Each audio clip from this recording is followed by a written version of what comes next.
You know that moment when you're scrolling through your bank statement and you see a charge for $9.99 and you think to yourself, what the hell is that for? And then you realize it's some streaming service you signed up for during a free trial 8 months ago that you've literally used once. And then you keep scrolling and there's another one, $14.99, $6.99, $12.99. And suddenly you're sitting there doing mental math like, wait, how much am I actually spending on this stuff every month? Yeah, that was me last Tuesday. Except when I actually added it all up, I was spending $347 per month on subscriptions. $347. That's $4,164 per year on stuff that just quietly leaves my account while I'm not paying attention. And here's the thing that really got me. I make content about personal finance. This is literally what I think about for a living, and I still fell into this trap. My name is Ryan, and I spend way too much time thinking about the subscription trap and how companies use psychology to drain your wallet slowly. If you're someone who's ever looked at your bank statement and felt this weird sense of dread because you can't quite account for where all your money went, or if you've ever tried to cancel a subscription and found yourself in what feels like an escape room designed by a sadistic tech company, make sure to hit that subscribe button and give this video a thumbs up if this helps you out. Because what I'm going to show you today isn't just about cutting a few streaming services. This is about understanding how some of the smartest behavioral psychologists and data scientists in the world have engineered a system specifically designed to separate you from your money in the most painless way possible. And once you see how it works, you can't unsee it.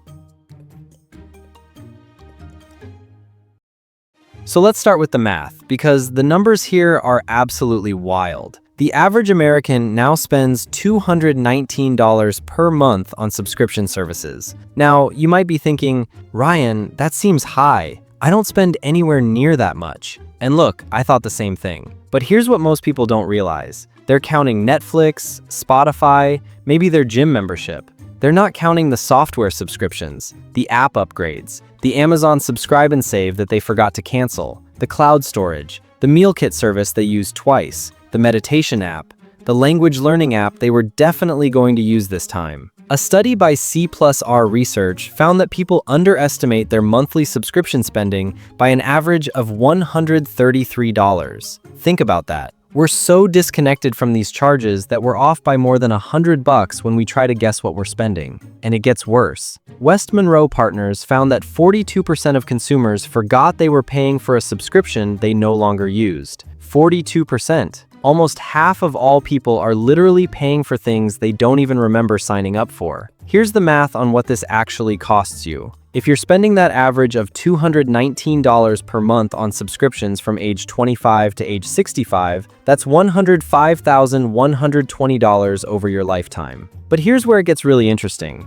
If instead of spending that $219 per month on subscriptions, you invested it in a basic index fund averaging 8% annual returns, you'd have $763,000 after 40 years. Let me say that again. The difference between spending on subscriptions and investing that same money is $750,000. Now, I'm not saying you should cancel every single subscription and live like a hermit, but I am saying that you need to understand the game being played here, because these companies have gotten really, really good at this. Here's the thing. Subscriptions aren't new. You've been subscribing to things your whole life. Magazine subscriptions, cable TV, gym memberships. But something fundamental changed in the last 15 years that made subscriptions go from a few predictable monthly bills to this sprawling network of microtransactions that we can barely keep track of. And it happened because of a psychological shift in how we think about ownership versus access. There's this concept in behavioral economics called mental accounting. The idea that we treat money differently depending on how we categorize it in our minds. When you bought a DVD for $20 back in 2005, that felt like a purchase. You handed over a $20 bill, you got a physical object, and your brain registered that as a discrete transaction.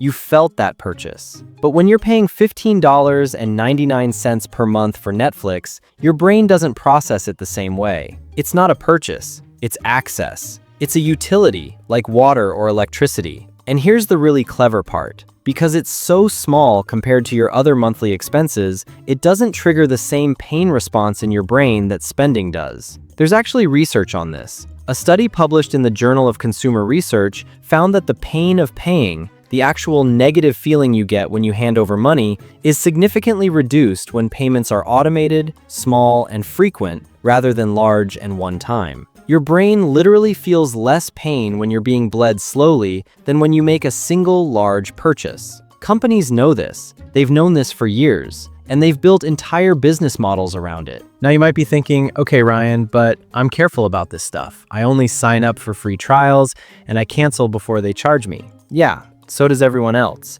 Except here's what actually happens. A study by the Kellogg School of Management found that 70% of people who sign up for a free trial forget to cancel before the paid period begins. 70%. And it's not because people are stupid or lazy, it's because the entire system is designed to make you forget. Think about how a free trial works. You sign up today, which feels great because you're getting something for free. The service asks for your credit card information, which makes sense. They need to verify you're a real person, right? And then they tell you the trial lasts for 7 days, or 14 days, or 30 days. Here's the problem. Your brain is terrible at keeping track of future commitments, especially ones that are weeks away. This is called present bias in behavioral economics. We're really good at thinking about what we want right now, and we're terrible at accurately predicting our future behavior. So you sign up, you use the service for a day or two, and then life happens. You get busy, the trial period ends, and suddenly you're being charged. And here's where it gets really insidious. You discover the charge and you think, okay, I'll cancel it now. But then you realize you're already paid for the month, so you might as well use it, right? And by the time next month rolls around, you've either forgotten again or you've used it once or twice and convinced yourself you're getting value out of it. This is called the sunk cost fallacy, the tendency to continue investing in something because you've already invested in it, even when it no longer makes sense. And subscription services exploit this relentlessly. But wait, it gets better. Because even when you decide to cancel, they make it hard. Look, I need to talk about something that genuinely frustrates me, and that's the deliberate obstacles companies put in your way when you try to cancel. Have you ever tried to cancel a subscription and found that while you could sign up with 2 clicks on the website, you have to call a phone number to cancel? Or that you need to navigate through 5 different menu screens, each one trying to convince you to stay? Or that the cancel subscription button is hidden in some submenu that takes you 10 minutes to find? This isn't an accident. This is called a dark pattern, a user interface designed specifically to trick you into doing something you don't want to do. And a Princeton study analyzed over 53,000 product pages and found dark patterns on over 1,800 of them, with subscription services being among the worst offenders. The New York Times did an investigation where they tried to cancel subscriptions to 20 different services. The average time to sign up? 47 seconds. The average time to cancel? 7 minutes and 12 seconds. Some required phone calls during business hours only. One required sending a physical letter. And here's what most people don't realize. This works. A study by Recurly found that 30% of people who intend to cancel a subscription don't follow through because the process is too difficult or time-consuming. 30%. Companies are literally counting on your frustration to keep you paying. Okay, so let's say you make it through the free trial trap. You avoid the cancellation dark patterns. You've got your subscriptions under control. Great. Except now we get to my favorite predatory tactic, the slow, incremental price increase. Here's how this works. You sign up for a service at $9.99 per month. That seems reasonable. A year later, you get an email that says, "We're improving our service to bring you even more value. Your new price will be $10.99 per month." Now, you could cancel, but it's only $1 more, right? $1 a month is $12 a year. That's not worth the hassle of canceling and finding an alternative. So you do nothing. 2 years later, another email. "Exciting news! We're adding new features. Your price is now $12.99 per month." 3 years later, $14.99. You're now paying 50% more than when you started, and at no point did it feel like a big enough jump to justify the effort of canceling. This is called price anchoring and incremental commitment. Each individual increase is small enough that it doesn't trigger your price sensitivity, but over time, you're paying dramatically more for the same service. Netflix is the poster child for this. When it launched its streaming service in 2010, it cost $7.99 per month. The current standard plan? $15.49 per month. That's a 94% increase over 14 years. But they didn't raise it by 94% all at once. They did it in small increments that felt almost reasonable each time. And here's the really clever part. Because most people don't track their subscription spending over time, they don't even notice. They remember roughly what their monthly bills are, but they're not tracking year-over-year changes in each individual subscription. Now, let's talk about why we keep paying for subscriptions we barely use, because this is where the psychology gets really interesting. There's this concept called loss aversion, the idea that the pain of losing something is psychologically more powerful than the pleasure of gaining something of equal value. And subscription services exploit this brilliantly. Think about a streaming service you rarely use.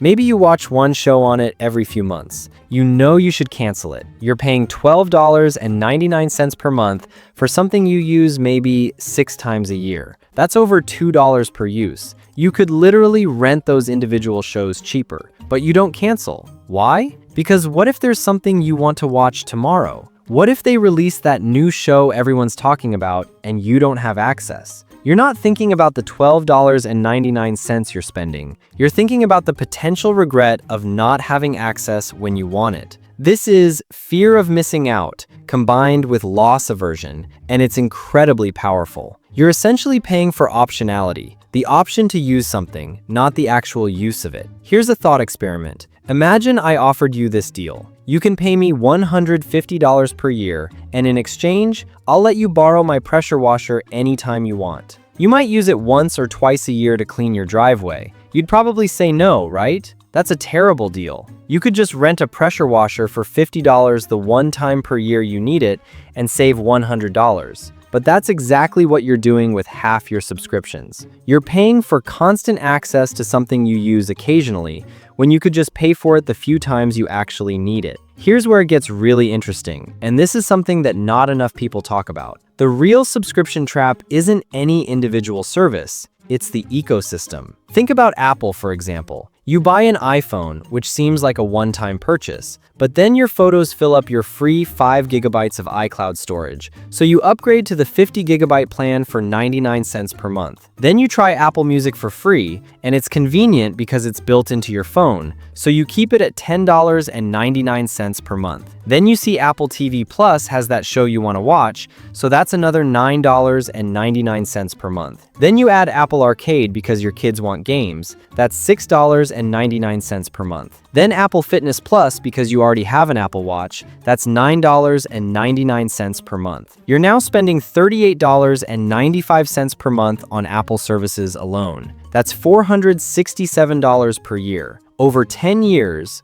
a reasonable lifespan for staying in the Apple ecosystem, that's $4,674 in subscription fees. And that's not counting the actual hardware purchases. But here's the brilliant part. You can't easily leave. Your photos are in iCloud. Your music playlists are in Apple Music. Your family sharing is set up. You'd have to migrate everything, and that's enough friction that most people never do it. This is called ecosystem lock-in, and every major tech company is building their business around it. Amazon Prime gives you free shipping, which gets you to shop more on Amazon, which makes the subscription feel more valuable, which keeps you paying for Prime, which gives you access to Prime Video, which you start watching, which makes you less likely to cancel, which makes you more likely to add Prime Music, and on and on. Now let's talk about what this actually costs you, because it's not just the money leaving your account every month. There's the direct cost, which we've covered, hundreds of dollars per month, thousands per year, hundreds of thousands over a lifetime. But there's also the opportunity cost. Every dollar you spend on a subscription is a dollar you can't invest.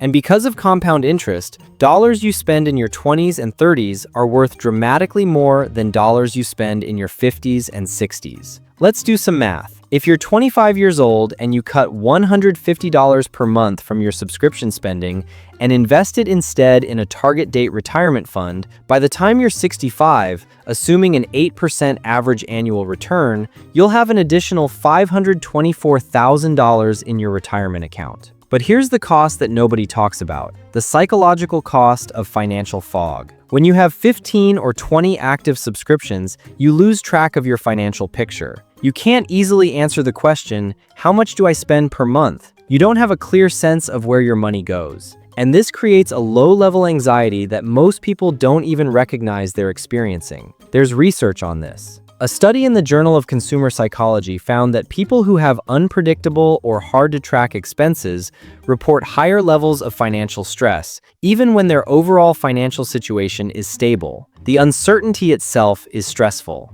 and subscription services create maximum uncertainty. Different billing dates, different amounts, services you use sometimes but not always. It's a fog, and living in that fog is exhausting. Now you might be thinking, okay Ryan, but some subscriptions are worth it. Netflix saves me from paying for cable, Spotify saves me from buying individual albums. These are actually good deals. And look, you're right. I'm not arguing that all subscriptions are bad. I have subscriptions. The key is intentionality. A Netflix subscription at $15.49 per month is an excellent value if you watch multiple hours of content per week. It's a terrible value if you watch one movie per month. You'd be better off renting that movie for $4.99. The question isn't, are subscriptions bad? The question is, am I getting value proportional to what I'm paying? And here's the thing most people don't do. They don't track their usage. They don't know if they watched Netflix 5 times last month or 50 times. They don't know if they used their gym membership twice or 20 times. They're paying for access and hoping they use it enough to justify the cost, rather than measuring actual usage and making informed decisions. All right, so here's what you need to do. And I'm going to walk you through this step by step because this is actionable stuff you can do this week that will save you real money. Step 1, find every subscription you have. And I mean every single one. Start with your credit card and bank statements. Go back 3 months. Highlight every recurring charge. But don't stop there because some subscriptions bill annually or quarterly. So also check your email for terms like subscription, renewal, payment, and invoice. Make a spreadsheet. 3 columns. Service name, monthly cost, convert annual subscriptions to monthly for easier comparison, and last used date. When I did this last week, I found 23 subscriptions. 23. I knew about maybe 12 of them off the top of my head. Step 2. Calculate your actual monthly subscription spending. Add up that middle column. No judgment, just math. When I did this, I got to $347, and I physically felt sick because I knew that number should have been maybe $100. Step 3. For each subscription, ask yourself 3 questions. Question 1. Have I used this in the last 30 days? If no, it's a strong candidate for cancellation. Question 2. Can I accomplish the same thing for free or cheaper? For example, I had both YouTube Premium and Spotify Premium. That's $29.98 per month combined. I realized I could just use Spotify for music and tolerate ads on YouTube. Canceled YouTube Premium, saved $143.88 per year. Question 3. If this subscription didn't exist and someone offered it to me today at this price, would I sign up? This is crucial. Don't think about what you've already paid or how long you've had it. Think about whether you'd choose to start paying for it today. Step 4. Cancel ruthlessly. Here's my rule. If you haven't used it in 60 days, cancel it. No exceptions. If you need it again in the future, you can always resubscribe. Most services let you pause or cancel and restart easily. That's how confident they are that you'll come back. And when you cancel, don't fall for the retention offers. They'll offer you a discount, a free month, a special deal. If you don't need the service, a discount on something you don't need is still money wasted. Step 5. Set up an annual subscription review. Put a recurring calendar event every January 1st. Review all subscriptions. Go through the same process. Services you were using heavily in June might be ones you haven't touched since October. Your needs change. Your subscriptions should change with them. Okay, now let me give you some advanced strategies that most people don't think about. Strategy 1. Use virtual credit cards. Services like privacy.com let you create virtual credit card numbers that you can set spending limits on. Create a card that's limited to exactly 1 month of the subscription price. If you forget to cancel, the subscription can't renew because the card will decline. Strategy 2. Never sign up for annual plans, even with the discount. Companies love to offer you 15 to 20% off if you pay annually instead of monthly. Seems like a good deal, right? Except now you're locked in for a year, even if you stop using it after 2 months. The monthly flexibility is worth more than the discount in almost every case. Strategy 3. Subscribe and cancel immediately. This is my favorite. When you sign up for a monthly subscription, immediately go to your account settings and cancel. Most services will let you use the service until the end of your paid period, even after you cancel. This means you get the month you paid for, but you don't have to remember to cancel later. It's already done. If you decide you want to continue, you can simply resubscribe. Strategy 4. Share subscriptions legally. Most streaming services allow multiple user profiles and simultaneous streams. Split a family plan with friends or family. Just make sure you're following the terms of service. I'm not advocating for sharing your login with 47 people, but if the service explicitly allows family sharing, use it. Strategy 5. Use free trials strategically. If you know there's a specific show you want to watch or a specific project you need a software for, sign up for the free trial, use it intensively for that week or month, then cancel. Come back in a year when there's another show or project. You're using the service when you need it, not paying for constant access. Here's the thing, and this is what I really want you to understand. The subscription economy isn't just about entertainment or software. It's a fundamental shift in how we relate to our possessions and our money. We're moving from an ownership economy to an access economy. And on some level, that makes sense. You don't need to own a car if you can call an Uber. You don't need to own movies if you can stream them. You don't need to own software if you can rent it month to month. But here's what gets lost in that shift. Ownership builds wealth. Access builds dependency. When you bought a DVD, you owned it.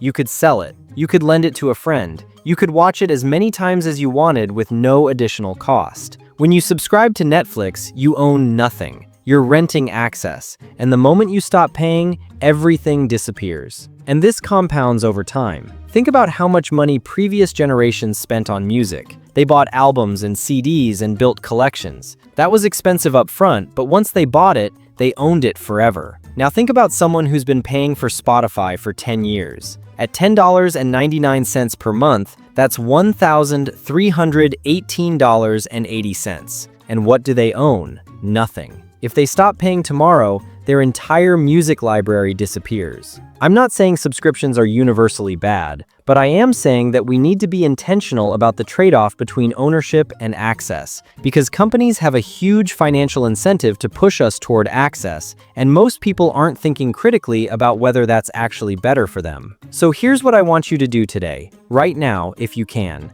Pull up your bank statement. Find 3 subscriptions you didn't know you were paying for, or 3 that you're paying for but not using. Cancel them. That's it. Don't try to optimize your entire financial life in one afternoon. Just cancel 3 subscriptions you're not getting value from. If you do that, if everyone watching this video does that, you'll collectively save hundreds of thousands of dollars this year. Real money. Money that can go toward paying off debt, building an emergency fund, investing for retirement, or just having more flexibility in your monthly budget. Because here's the truth. Every subscription you cancel is a vote for intentionality over convenience. It's a vote for awareness over autopilot. It's you taking control of your financial life instead of letting companies slowly drain your wallet while you're not paying attention. The subscription economy is designed to be invisible. Your job is to make it visible. Look, I get it. Canceling subscriptions isn't fun. It's tedious, it's annoying. Companies make it hard on purpose. And there's this little voice in your head that says, it's only $10 a month. It doesn't really matter. But it does matter. It matters because those $10 subscriptions